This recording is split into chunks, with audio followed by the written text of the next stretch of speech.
Malacanang itinangging papalitan nila Sherda si DICT Secretary Henry Aguda. Idetalye mong balitang yan, RH14 Leth Narciso, Miss Leth.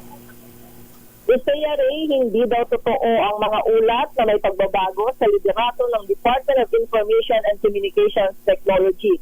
Tugon iyan ng Malacanang sa lumabas na ulat na ikinukonsidera umano si dating Presidential Spokesperson Edwin Lacerda para makapalit ni DICT Secretary Henry Aguda. Itinanggi ito ni Palace Press Officer Pierre Castro sa maiksing sagot na not true.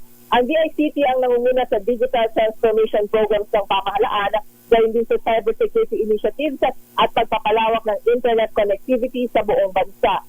Kahapon na inanunsyo ni Castro ang pagkakatalaga kay Cristina Frasco bilang Presidential Advisor for Sustainable and Resilient Communities. Bago ito ay ilang beses na rin lumutang ang pagpapalit ng liderato sa Department of Tourism. Ito si Leth Narciso para sa DZRH. Una sa Pilipinas, una sa Pilipino.